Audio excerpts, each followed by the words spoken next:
Hey, folks, welcome to Phantoms and Monsters Radio. Now, Wisconsin has always carried a strange dual identity.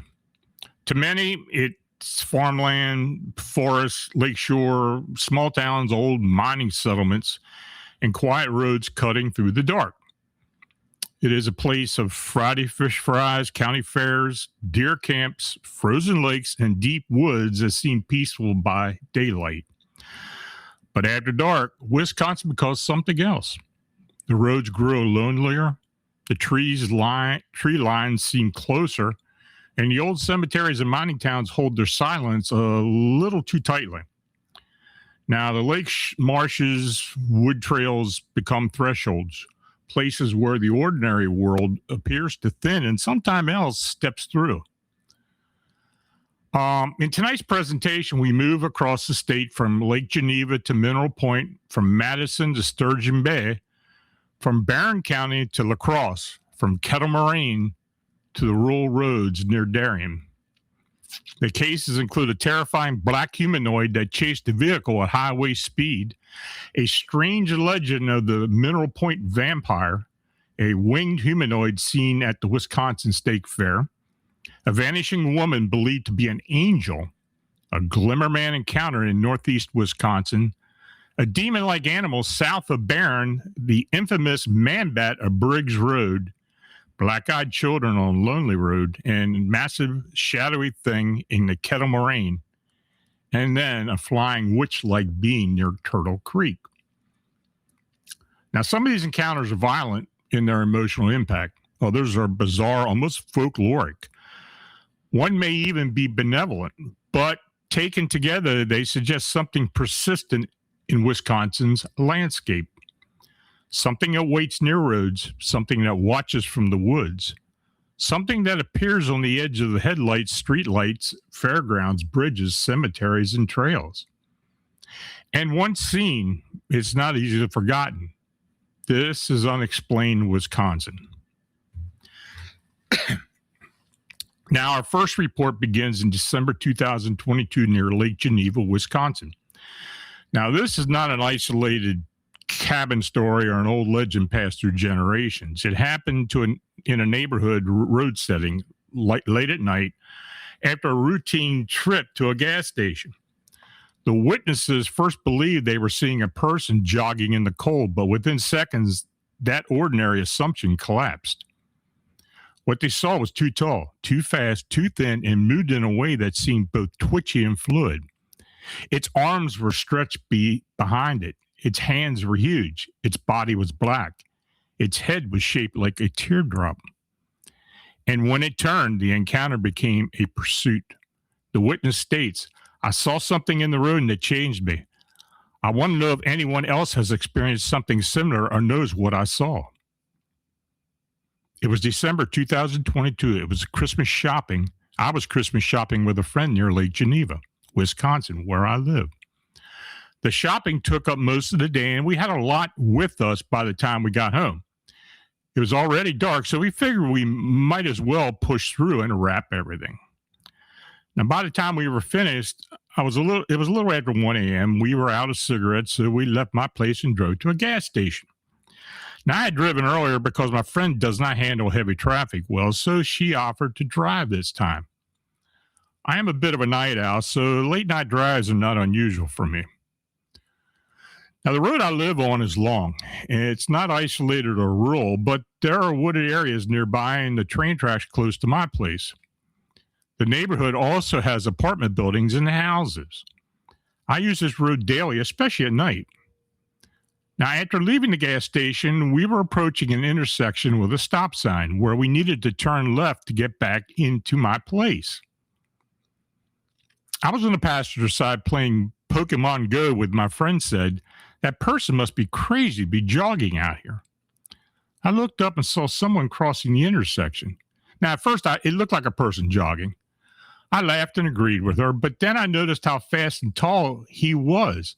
I blurted out, "Wow, dude is fast, really tall. Why is he running so weird?" Now, at first, I did not think much about it.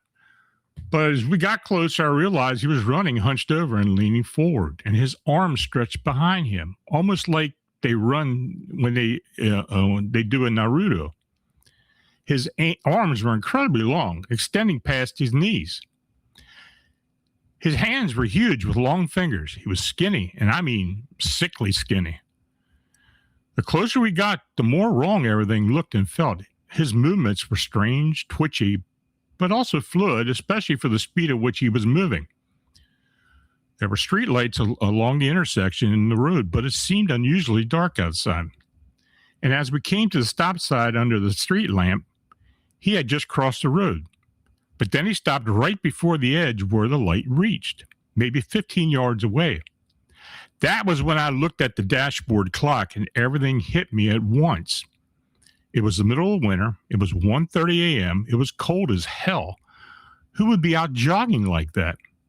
But then I realized that this was not a man.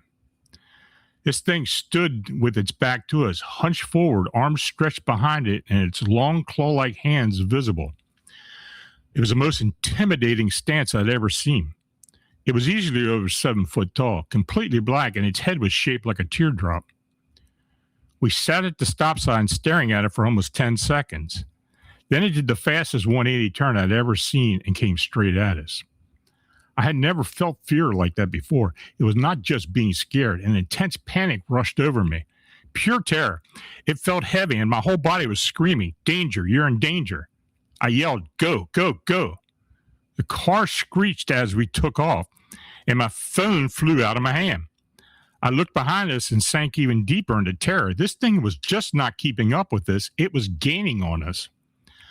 I yelled, "Floor it, it's right behind us." At around 60 miles an hour, we finally started to lose it.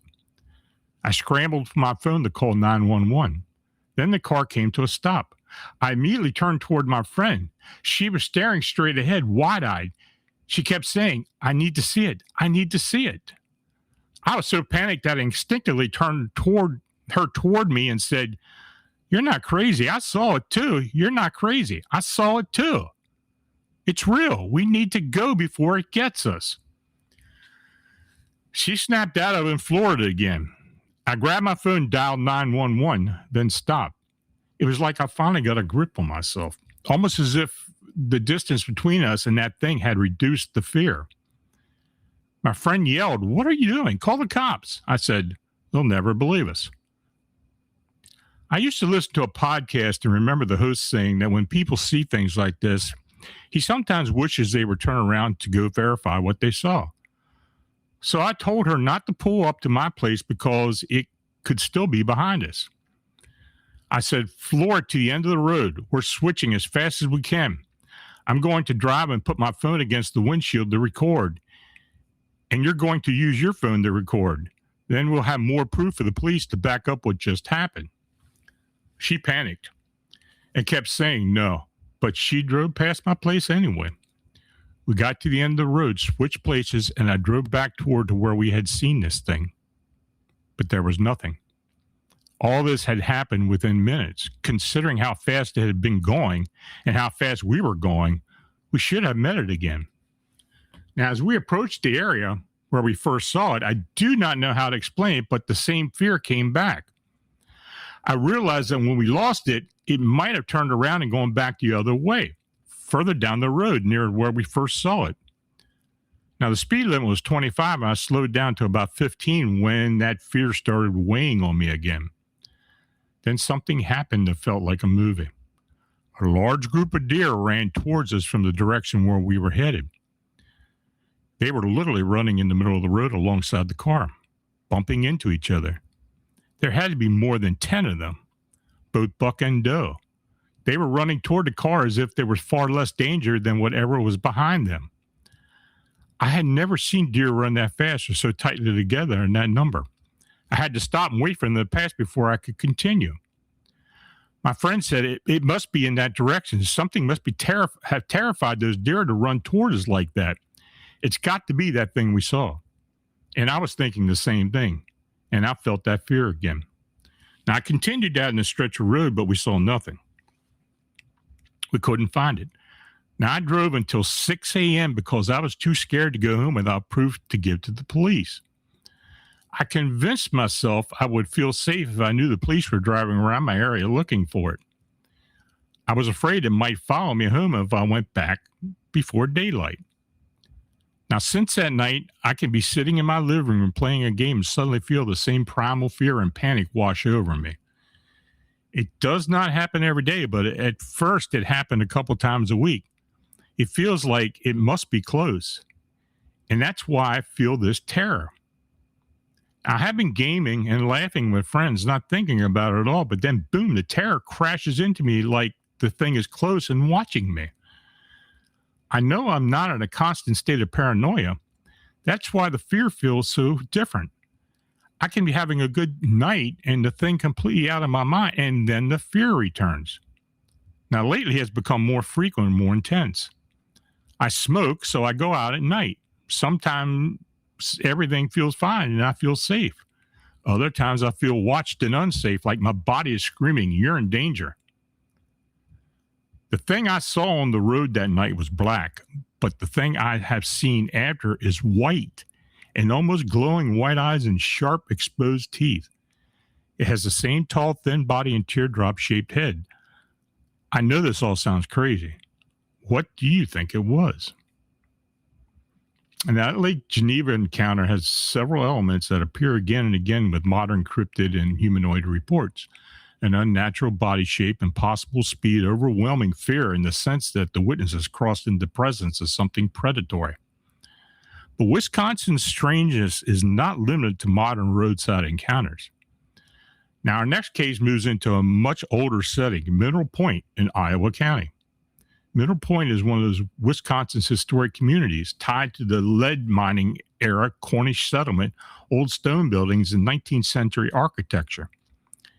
It is the kind of place where history is not just remembered, it still seems to linger in the streets. And according to local accounts, something pale, caped, and impossible has appeared there more than once. Now, the quiet community of Mineral Point, located in Iowa County, Wisconsin, has long carried the atmosphere of an old settlement with deep roots. The town history dates back to the lead mining era, when southwestern Wisconsin drew miners and settlers to what became one of the region's important early communities. Now, Mineral Point is also closely associated with Cornish mining heritage. 19th century architecture and a preserved historic district that still gives the town a distinctly old world feel. Now, according to an article written by author Lynn Gibson in 2013, the first widely circulated Mineral Point vampire report began in 1981. Now, at the time, stories circulated that something unusual had taken up residence in Graceland Cemetery. Local police officer John Pepper reportedly went to investigate while on patrol one evening. And as he entered the cemetery and made his rounds, he saw what was described as a tall figure wearing a cape with a pale or white face. The figure appeared startled and fled. Officer Pepper gave chase until the cape figure reached the fence and escaped over it. Now, the next morning, Pepper and other officers reportedly returned to the cemetery to examine the area. Snow was still on the ground, but the oddest detail was that it was what they did not find. There were no tracks on either side of the fence where the figure should have landed and continued running. Now, some later retellings provide slight different details. Another article notes that Pepper's encounter involved a pale man who leaped over the fence into a cow pasture, while Wisconsin Frights gives the date as March 14, 1981, and quotes the figure as approximately 6'5" tall, wearing a black cape and white painted face. Now, these variations are worth noting because they show how the case evolved from a police anecdote to a local legend over time. Now, for more than 2 decades, the story seems to fade. Then, March 14, 2004, police reportedly responded to multiple complaints involving a strange figure near an apartment complex. Witnesses claimed that someone was sitting in a tree and leaping toward people as they passed below. The description was similar to the earlier Graceland Cemetery account, a tall cape person with a pale face. When officers arrived, the figure allegedly jumped from a tree and ran. Police pursued it, but the trail appeared to end at a concrete wall. As in the earlier cemetery case, the escape itself seemed central mystery. The figure was there, then gone, with no clear indication of where it went next. Now, the third major report came in July 11, 2008. A young couple identified in the published account as Brandon Hines and Jamie Marker had been fishing from a jetty at Loudon Lake. While they were on the wooded structure, they began hearing noises beneath them. There was scratching, splashing, and an unnerving sound of something climbing up from below. Now, at first, Brandon believed it might be an animal. He stood and stumped on the jetty, apparently hoping the noise would scare it away. Instead, the sound moved closer. He then shone a flashlight between the boards, according to the report. He saw a caped figure climbing up from underneath the jetty. Jamie fled first, running back to their vehicle. Brandon, frozen from the moment when he saw through the flashlight at the figure and then ran after her. When he reached the car, Jamie was already inside with the doors locked. Brandon got in, started the engine, and saw the cape figure moving quickly towards them. The couple drove directly to the Mineral Point Police Department to make the report. Now, officers were dispatched to Loudon Lake, where they reportedly found the couple's fishing gear still present, except for the missing flashlight. Now, these 3 reports appear to form the core of the Mineral Point vampire legend. The 1981 cemetery sighting, the 2004 apartment complex incident, and the 2008 Loudon Lake encounter. Later articles had treated the case as folklore, a local mystery, or a possible prank, but police response angle and the repeated escape patterns keep the story from being dismissed too casually. There is also a separate werewolf account connected to Mineral Point. In Linda Godfrey's Hunting the American Werewolf, Beastmen in Wisconsin and Beyond, a woman identified as Kim reportedly described a 1987 incident in which she saw a werewolf-like figure in the middle of the spring afternoon shortly before the full moon. Now, according to the account, the creature was running while transforming, entering a building, grabbed the railing, and changed back into human form. Godfrey reportedly noted that the story could not be corroborated through additional witnesses, even though the woman claimed others were present. That alleged 1987 incident should be treated separately from the vampire report. Still, it adds another layer to Mineral Point's odd reputation. Within a relatively small geographic area, the local lore seemed includes a pale caped cemetery figure, a tree leaping night stalker, a jetty encounter at Ludden Lake, and a reported werewolf manifestation. Now, the Mineral Point vampire legend is difficult to classify. Was it a prankster, local eccentric, a costume trespasser, a folkloric figure that grew with each retelling? Possibly. But the reports include troubling details, especially the repeated pattern of sudden appearance, impossible escape, and the lack of ordinary physical evidence where there should have been tracks or a clear route of flight. That brings us to another Wisconsin report where a witness saw something that could not be easily folded into the known explanation. The next encounter took place on August 5th, 2021 at Wisconsin State Fair after a concert by Christian rock band Skillet. The crowd had gone, the night was late, cleanup crews were working near the main stage. And near the edge of the parking lot area, one worker saw something tall, black, winged, and watching. Now, the witness, a college student entering her final year, was working at part of a cleanup crew at Wisconsin State Fair on the night of August 5th, 2021. She and another worker of similar age were assigned to pick up trash near the main stage following a concert that had ended roughly 2 hours earlier. Now, while working near the far right side of the stage and talking casually, her co-worker suddenly shouted an alarm. Approximately 30 feet away near the edge of the parking lot, used as motor track infield during the fair, the witness observed a tall humanoid figure unlike anything she had ever seen. The entity appeared to be about 7 foot tall, extremely thin yet solid, and entirely black. Most striking were its glowing yellow eyes and large bat-like wings extended an estimated 12 foot from tip to tip. The entity appeared focused on the personnel dismantling the stage equipment and initially seemed unaware of the two witnesses.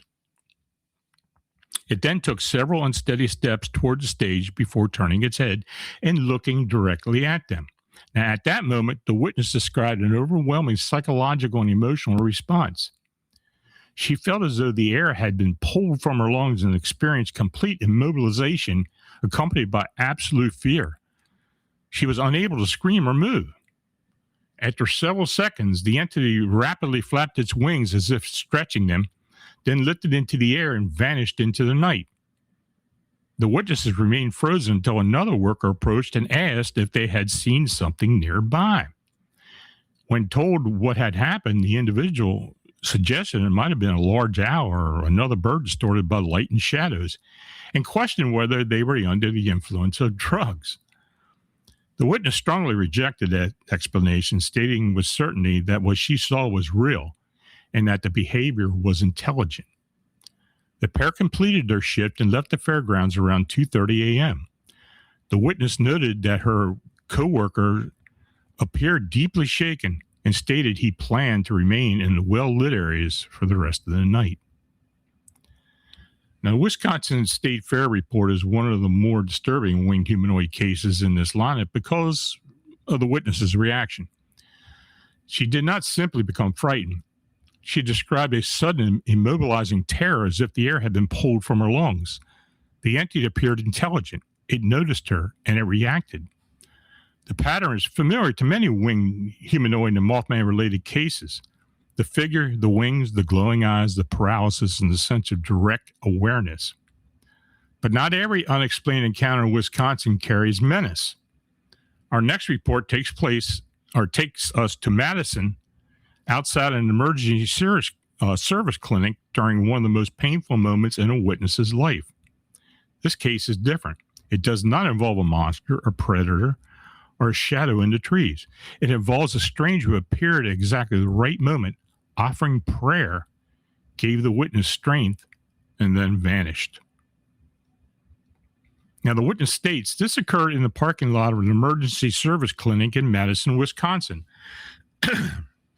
My father had been living with lymphoma for 5 years, but started exhibiting stroke-like symptoms one day in April. Nice weather plays a part in all this. I don't remember who my family called at work, but I was 45 to 50 minutes away. Now, when I arrived at the clinic, no one was with my dad, not my mom, not any medical personnel. My father was in a pleasant but befuddled mood, able to chat, but not clear on where people were. This is before anyone in my family had a cell phone. There was a phone on the wall next to my dad's bed, which I used to call my husband at work, who had agreed to be the communication point to ask what the hell was happening. I recall hearing my spouse tell me that my father had been diagnosed with a brain tumor. I'm staring at Dad, trying not to show my shock and devastation, even though he had been told, but doesn't grasp this. Now, while they had to wait for an ambulance transport to a hospital, my mom had run home for his meds and necessities. My husband said my mom called and she hadn't found Dad's insurance card, so could I go look for it at their house so Mom could be with Dad? Okay, sure. I was numb. I drifted into a haze to my car in a very full parking lot. I rolled down my window as I started the car, and a flood of tears came. My sobbing was so physical that I couldn't back out of the spot. But then suddenly, a middle-aged African-American woman appeared at my car window, asking to pray with me. I managed to nod my assist, and she reached to hold my left hand. I don't remember anything she said, but she was praying aloud. It calmed me. It instantly gained the mental and physical strength to cope with this tragedy. Then suddenly, she was gone. She simply vanished into thin air as I was looking at her. I'm totally convinced that she was an angel. My dad's aggressive brain tumor against all odds, and to the surprise of the oncologist, disappeared within 3 months. He lived another 12 years and eventually passed away, not from lymphoma, but by natural causes. He was 93 years old. Now, the Madison angel account stands apart because of its emotional tone. Instead of fear, the witness describes comfort. Instead of pursuit, there is intervention. Instead of trauma, there's strength. And yet, it belongs in this presentation because it raises the same core question as the darker cases. Can something appear briefly in our world, interact with a witness, and then vanish in a way that defies ordinary explanation? Now, the next report moves back into stranger, more ambiguous territory. Near Sturgeon Bay in northeast Wisconsin, a witness walking his dog encountered what he believed to be an invisible, two-legged presence in a wooded park area. He heard it. His dog reacted to it. He saw the grass and the brush move under the pressure of something large. But for much of the encounter, the thing itself could not be seen. Now, this witness states, "Hello, I've been reading your post describing what you call a Glimmer Man. I had a very strange encounter with an invisible two-legged large sections have wooded areas alongside the paths. Most of the trail has woods on one side, and the park is on the other. The wooded area is not very large. I would guess about 300 feet by half a mile. So I don't consider it as a forest. I just call it the woods. Now, I'm located in northeast Wisconsin near Sturgeon Bay. Now, the park's wooded area has 3 or 4 small creeks, and I think only one has any water. Most of the trees are beautiful and normal, tall trees, and some here and there look like they're dead. There are also people and kids going down there to ride bikes, hang out, and whatever else they do. So one day around 4 p.m., I took my female dog, Jazz, for our normal everyday walk. We had just gotten out of the car and began our walk. Now, we were probably walking on the trail for about 4 or 5 minutes or so when I started feeling weird after a turn. No, not scared or afraid. I started feeling happy, and my little pain aches had disappeared. This was very strange because I remember saying to myself, not out loud, "Wow, I feel good. I feel like a little kid. I feel brand new." It was only about 20 seconds of this young, joyful feeling when all of a sudden something let go of a large bush it had been holding on to. The thing sounded like it was tangled in the bush, like it was holding on and trying to hide. At the same time as the noise in the bush, Jazz turned toward the bush and started going after it. I had Jazz on a leash, and she was dragging me, almost taking me into the woods. I had to hold her back because I couldn't see what was making all that noise. It moved through another tall bush and started stepping heavily with loud thumps. I think it fell when it left the bush area. The thing was only about 15 foot away from us on the other side of the bushes and sounded like two very large horses stomping on the ground. I could see the bush and the grass moving, but I could not see anything. We stepped back a few feet from the trail so I could see a clearing on the other side of the brush to try and see this thing. I looked right where the footsteps were coming from and saw nothing. I looked down at the ground and saw that her 2 feet were stepping onto the tall grass. I remember I said to myself in my head, no way, this is not an invisible monster. Now, after I said that, I heard something I'll never forget. The thing started making loud T-Rex stomps. Then I said out loud, that sounds like a T-Rex from the movies. I recall feeling the stumps on the ground. Jazz and I were just looking into the woods at the sound.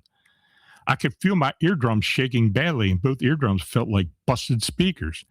In my head, I said, it's trying to blow my eardrums. The T-Rex stumps lasted about 10 to 15 seconds. Then the sound stopped, as if a light switch had been turned off. I have no idea whether it jumped into something or vanished. It's strange because after all that, I still felt happy with no worry or fears at all, just very curious. I really wanted to see it.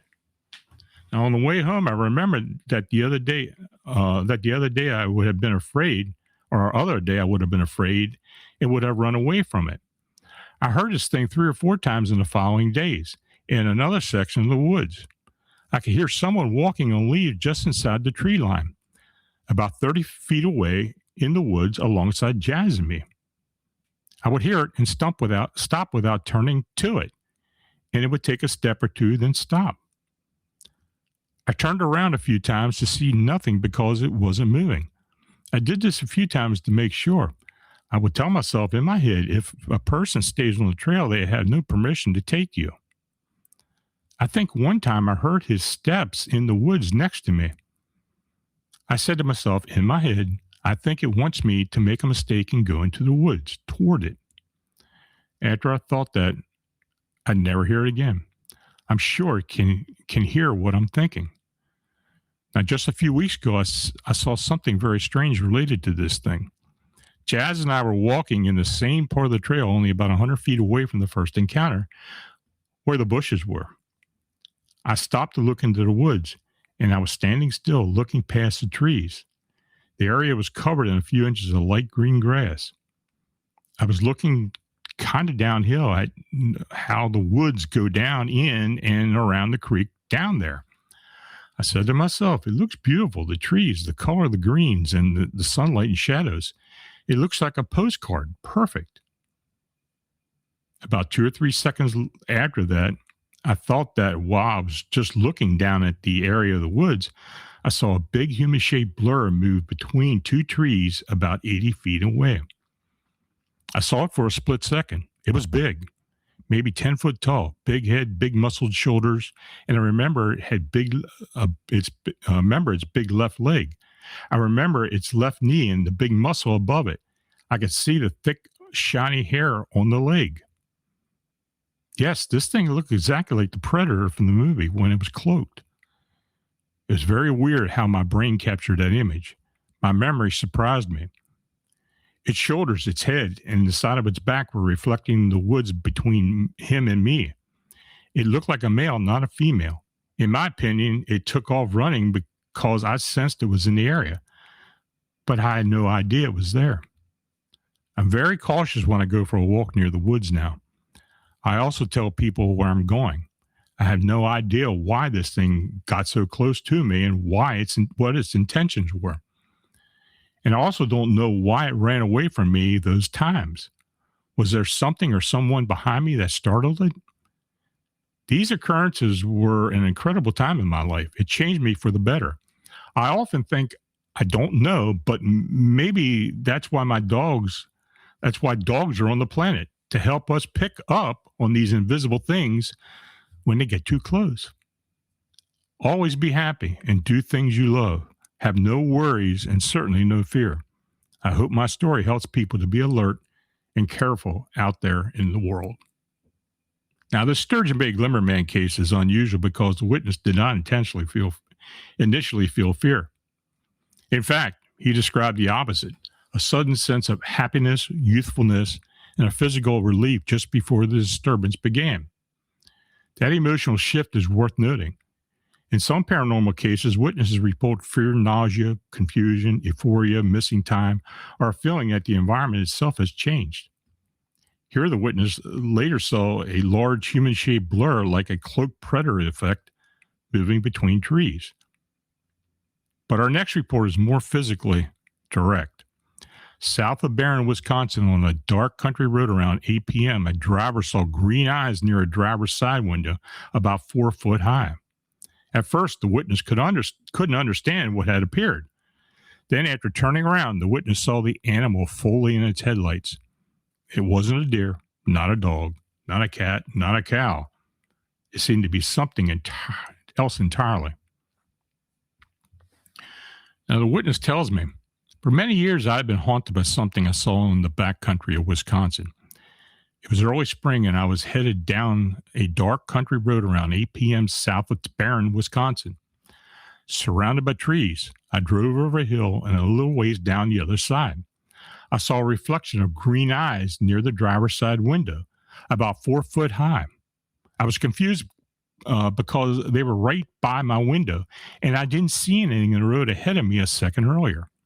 It seemed to be trying to be invisible and had appeared just a moment too soon. I drove a little further and decided to turn around to see if my eyes had been playing tricks on me and if it was indeed an animal of some kind. And as I approached, my mind whirled because I could see an animal there, but then an overwhelming sense of fear overcame me when I could not identify it. I pulled up to it, now about 20 foot away. It was in front of me. I was horrified by this time, and I knew in my heart that I could not take my lights off it or I'd die, or so my gut told me. In front of me stood a creature that was 4 feet at the shoulder, but approximately 5 to 6 foot tall to the top of the head. It had the head of something like a cat, a muscular body of a dog, but was the size of a cow and very lean. It had cat-like ears and a short snout, but overall it was definitely not a cat. It had a cocoa brown fur with dark brown zebra-like stripes running down its side. It also had a dark brown mane running down its back. Its green eyes were in the front of its head. Out of fear, I flashed my headlights at it and then honked my horn, hoping it would run off.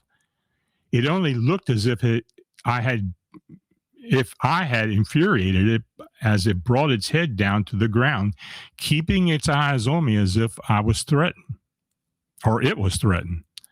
Several times the thought crossed my mind that, in fact, it was strong and big enough to bash the windshield, rip me out of the car, and eat me alive. I knew it wasn't going to be the one to back down after flashing my light and honking at it, so I decided to keep my lights on it and back down the road in reverse. I did just that, and as it stared intently at me, I reversed about a quarter mile, then did a U-turn in the road and peeled out.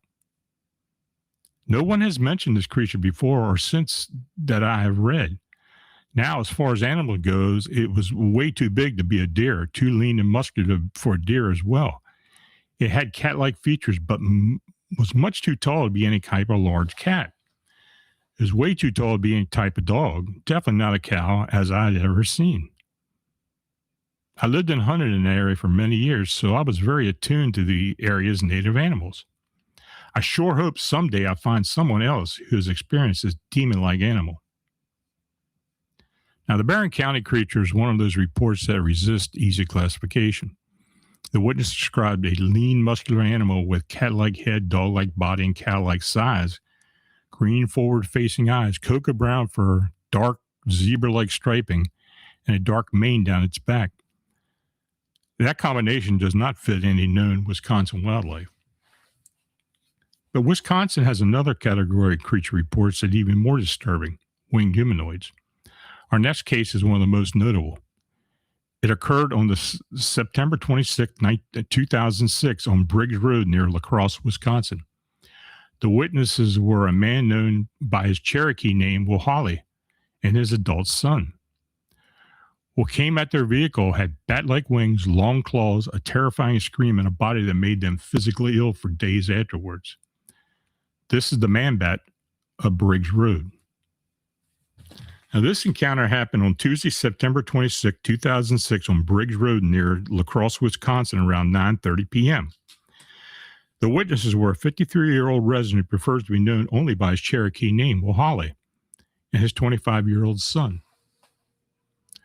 The creature they encountered was described as 6 to 7 foot tall with bat-like leathery wings spanning 10 to 12 feet, had long claws on his feet and hands, and a snarling expression. It flew towards their windshield, stared at them, and swooped upward into the night sky. The creature reportedly screamed at them before sailing straight up into the air. Well, Holly stated that he did not know whether the creature had been on the road and then bounced up at them, or if it had already been flying when it came toward their vehicle. But he was certain that the thing was physical and real, unlike anything he'd ever seen before. Their reaction was immediate and extreme. Within seconds, both men became physically ill. The son who was driving swerved and then pulled the truck over into a ditch so he could vomit. He vomited 6 or 7 more times. Well, Holly retched as well, and both men reportedly remained sick for an entire week. The son was so frightened by the encounter that he refused to discuss it. Well, Holly, however, said that he felt it was important for people to know what was out there. He also described seeing distended ribs, long human-like legs with claws, huge bat-like wings with arms stretched or attached, teeth, and a scream that he described as terrifying. Now, Will Holly's account and sincerity convinced researcher Linda Godfrey that he had a credible sighting of something he had not heard described before, or she had not heard described before. Now, Godfrey noted that it had been nothing to gain by making it up or talking about it, and that he believed the more he talked about it, the more power it gave the creature. And Godfrey stated that she felt it was important that someone record his experiences. Now, the Man-Bat of Briggs Road ranks among the more notable weird experiences connected to Wisconsin.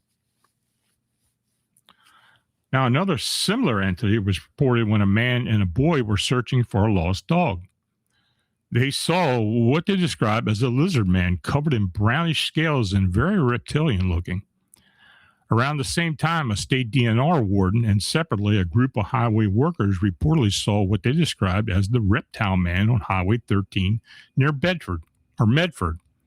It also had wings and could fly out of their view. Now, the Medford location was near the Black River, which flows up from the La Crosse area. Now, since these sightings, some people have suggested that this creature may have been a Mothman-like entity, especially given earlier reports of strange activity in the La Crosse region. Could these sightings have been related to Chicago and the Lake Michigan winged humanoid phenomena? That question remains open. Now, the Briggs Road encounter is important because it links several recurring Wisconsin elements: roadways, nighttime travel, winged humanoids or winged beings, violence, physical reactions, and a witness left convinced that what appeared was not imaginary or symbolic by a physical presence. There was also broader connections worth considering. Some have wondered whether such sightings are related to the Mothman phenomenon, especially given the La Crosse area's own history of strange associations and drowning lore. Others have compared winged Wisconsin reports to the later Chicago and Lake Michigan winged humanoid wave. But Wisconsin's roadside phenomena do not stop with winged creatures. Our next account begins near Milwaukee with 2 friends driving north at night, simply exploring roads they did not know. They exited into an area of cornfield with no visible homes, no gas station, and no town lights. Then they saw 2 children standing beside the road. At first, the situation seemed odd. Then the driver saw the eyes. The witness states, "This story happened to me about 16 years ago. I was around 24 at the time. I worked in hospitality, so my friends and I hung out later at night.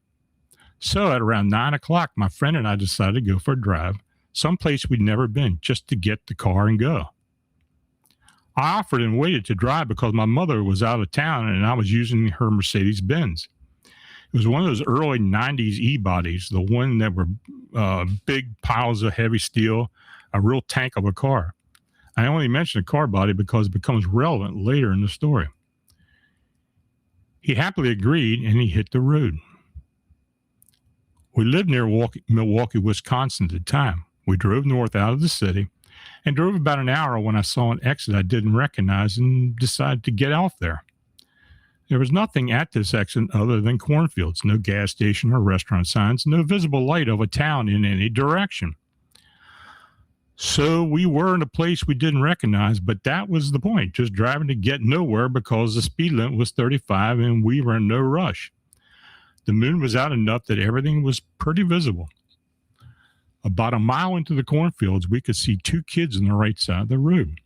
We commented on how weird it was because there was no housing, stores, or even lights on the horizon. Plus, it was around 10:30 at night.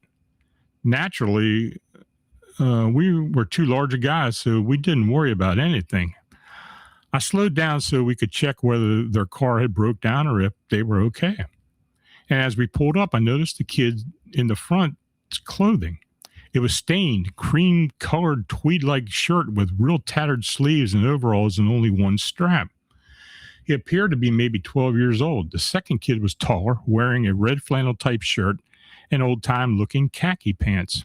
However, I could barely notice the taller kid standing further behind the smaller one because as I pulled up, I noticed the clothes and got to see the whole child. His arms were to his sides, slightly raised, almost in an iconic zombie way. But his eyes, I couldn't take my eyes off them. I did my best to mutter to my friend, "You're seeing this too, right?"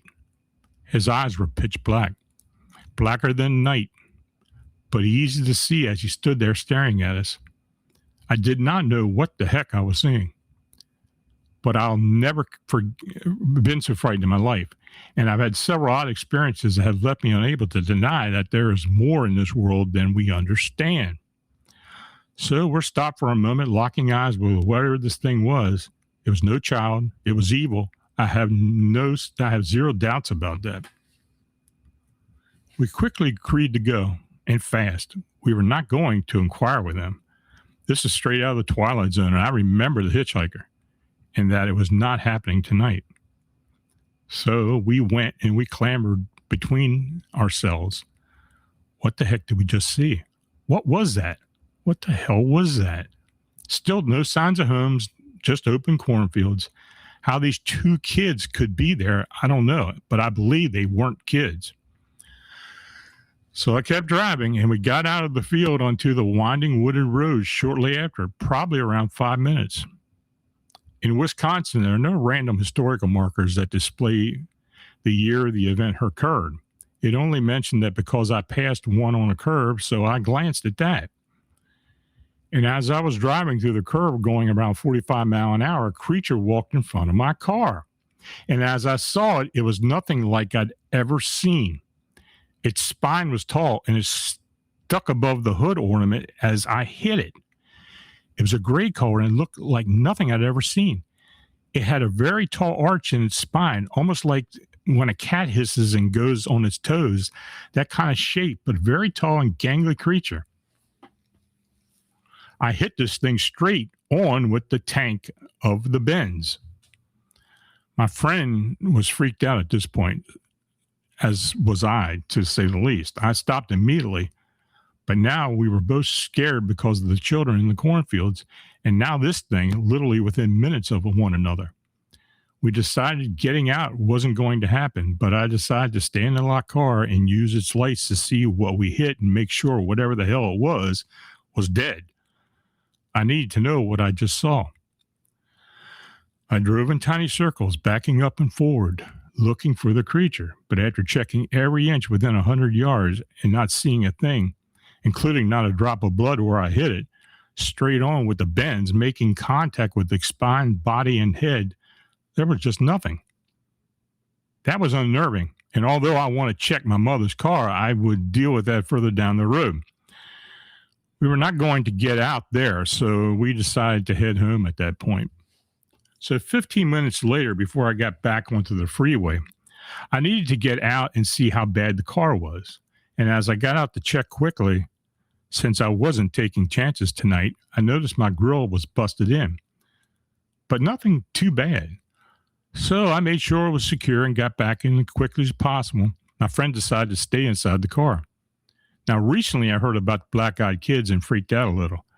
I don't know if they're a real thing. I thought just a couple of demon kids or damn ghosts, or I didn't know what to think. And to this day, I've looked through tons of photos of supposed cryptid beasts and mythological creatures looking for what I hit. And the closest I've found is some Algonquin drawings of wendigos. And they were very close to what I believe I saw and hit that night. It seems very odd to me that both things could happen so close to one another and not be related. Possibly it was an evil area or a ley line. I just don't know. I would like to point out that I've lived in Wisconsin for a long time, and it was not a deer, a coyote, or anything else. What I hit was nothing native to the known Wisconsin landscape, and neither were those hard kids. I'll never forget either those faces, and just hope I never come across them ever again. Now, the Milwaukee area report is one of the strangest in this collection because it appears to combine two separate anomalies within minutes. First, the witnesses encountered what had been black-eyed children standing alone in a remote rural area. Then, only a short time later, they strike a tall, gray, arch-spine creature with the car, damaging the grill, but find no body, no blood, no physical remains. The witness later wondered whether the two events were connected, perhaps tied to an evil area, a ley line, or another zone of heightened strangeness.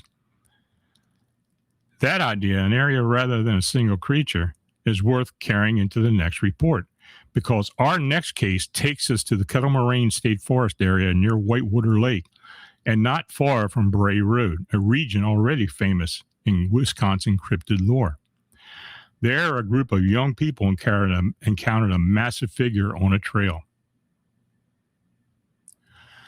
Now, the witness says, I grew up in the Kettle Moraine State Forest in southern Wisconsin. I would constantly ride ATVs and dirt bikes in Natureland Park on the south end of Whitewater Lake. Now, this section of Kettle Moraine has 122 acres of trails and wilderness for people to enjoy. It borders the south end of Whitewater Lake.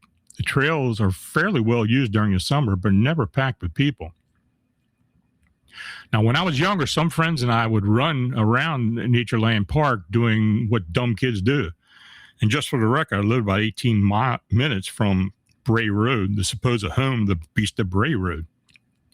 Anyway, some friends and I were running around the trails on Natureland Park back in the day, probably about 8 of us. We heard something breaking branches off the trail not too far away from us. We all stopped to listen. There were no bears, no cats, nothing too scary around. Maybe the occasional coyote, whitetail, raccoon, etc., but whatever this was had to be large. So as we got a bit concerned, this thing must have moved because we heard a large snap of a branch. We took off running like a bunch of lunatics.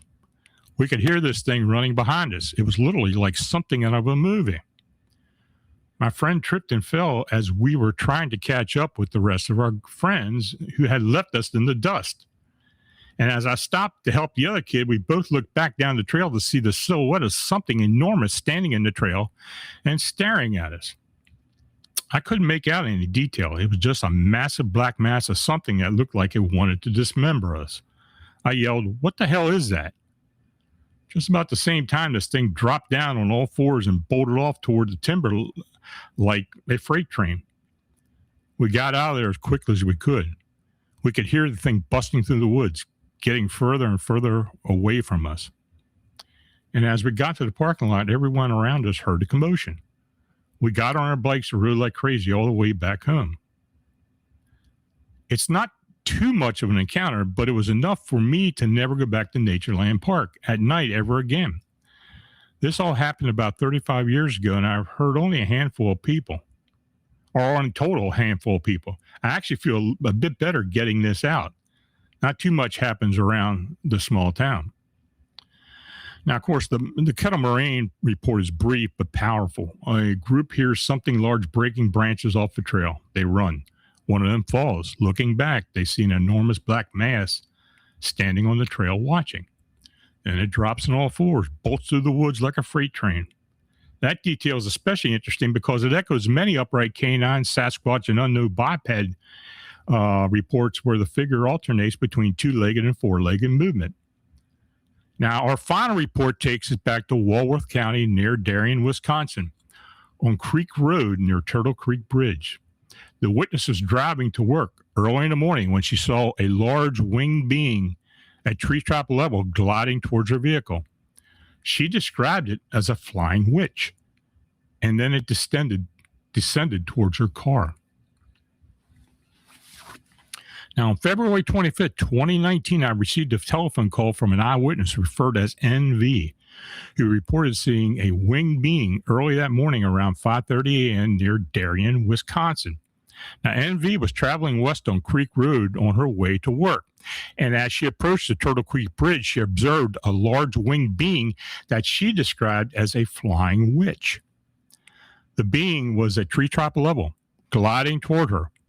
Although it was early dawn, there was enough light for NV to make out its form. Suddenly, the winged being descended toward NV's car, narrowly missing the hood. NV described the being's wingspan as much wider than her car, and its body appeared to be a brownish color, like a paper bag. She noted that the body looked feminine and slight, with enormous bat-like wings. Remarkably, she did not notice the wings flapping, and the speed at which the creature descended felt unnatural. The being's face was unremarkable, almost blank. NV swerved the car and nearly hit the guardrail. Now, after the encounter, NV did not see where the winged being flew. Now, being of Hispanic descent, she mentioned that the being resembled the image of a witch she had been told about as a child. Now, NV expressed distress and anxiety about the possibility of encountering this being again in the future, which is something we hear from a lot of winged humanoid encounter witnesses. Now, when viewed separately, each of these Wisconsin reports is strange enough. A black road-running humanoid near Lake Geneva, a pale caped figure haunting Mineral Point, a winged entity seen at the Wisconsin State Fair, a vanishing woman in a Madison parking lot, an invisible heavy-footed presence near Sturgeon Bay, a demon-like striped animal south of Barron, a screaming man-bat near Crosse, black-eyed children and a vanishing road creature near Milwaukee, a massive black figure in Kettle Moraine, and a flying witch-like being near Darien.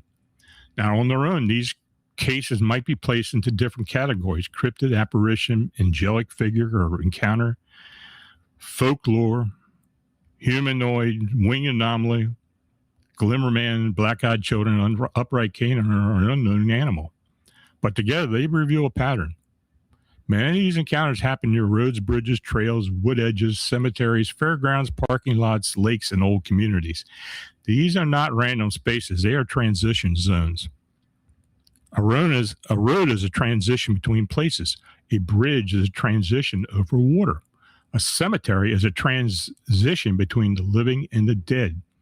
The fairground after closing is a transition between crowds and emptiness. A wooded trail is a transition between civilization and wilderness. And in 14 cases, transition zones matter. Witnesses repeatedly describe not just seeing something, but feeling something: terror, paralysis, nausea, dread, calm, euphoria, sudden certainty. The environment itself often seems altered. Darkness feels heavier. Silence feels unnatural. The witness's body reacts before the mind can explain what is happening. That may be one of the most important details in these Wisconsin accounts. The experiences are not merely visual. They're physical, emotional, and environmental, and the witnesses are changed by proximity. In several cases, the entities do not behave like ordinary animals. They appear aware, they watch, they react, they pursue, they evade, they disappear. Some seem to understand where the witness is looking. Some seem to occupy the edge of perception itself. And yet, Wisconsin's unexplained encounters are not all monsters. Of course, we have the Madison Angel report, reminds us of unknown and not always hostile. Sometimes it appears a moment of despair, gives strength, and vanishes before the mind can fully grasp what happened. That contrast is important because the unexplained is not one thing. It's not always a beast in the road or a winged horror in the sky. Sometimes it's a presence in the trees. Sometimes it's a pale figure in an old cemetery. Sometimes it's a child with black eyes standing there no child should be. Sometimes it's a woman in a car window offering prayer when a person is breaking apart. Wisconsin's landscape is layered with these accounts. The old mining towns, the lake roads, the wooded trails, the rural intersections, the bridges, the frozen fields, the deep forest all seem to hold stories that refuse to settle in ordinary explanation. Perhaps some are misidentifications. Perhaps some are folklore wearing modern clothing. Perhaps some are creatures we just don't yet understand. And perhaps some are not creatures at all, but events, intrusions, manifestations, or intelligences that appear briefly where the conditions allow. Whatever the answer, the witnesses come away with the same realization. Wisconsin is not as quiet as it appears. And on certain roads and certain hours, and when the trees close in, the headlights reach far enough to show you what is standing ahead, the old warning still applies. Keep moving. Do not stop too long. And do not assume that what you're seeing belongs to the world you thought you knew. This is Unexplained Wisconsin. Now, if you've had any unexplained encounter in Wisconsin or anywhere else, contact me at Fams and Monsters. Your report may help identify a pattern that has been hiding in plain sight for years. And as always, thanks for listening. Now, we kind of went a little over, so if you have any questions, go ahead and put them up there, and we'll see if we can answer them for you.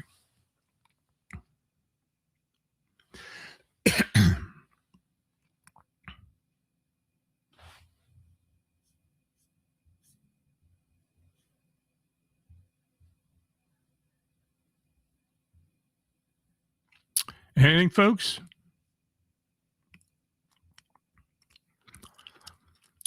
I see Paranormalism Net. Has anyone reported juvenile dog man, dog kids, or families? I've heard of smaller cryptid canines, but I don't know if they're children or not, or juveniles. Other than that, I really don't know. I don't know, but I heard of smaller ones.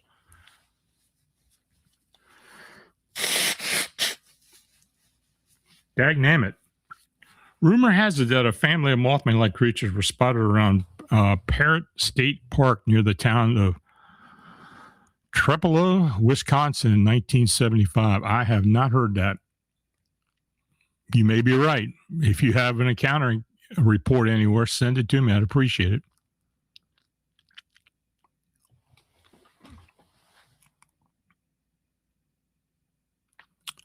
Anything else, folks?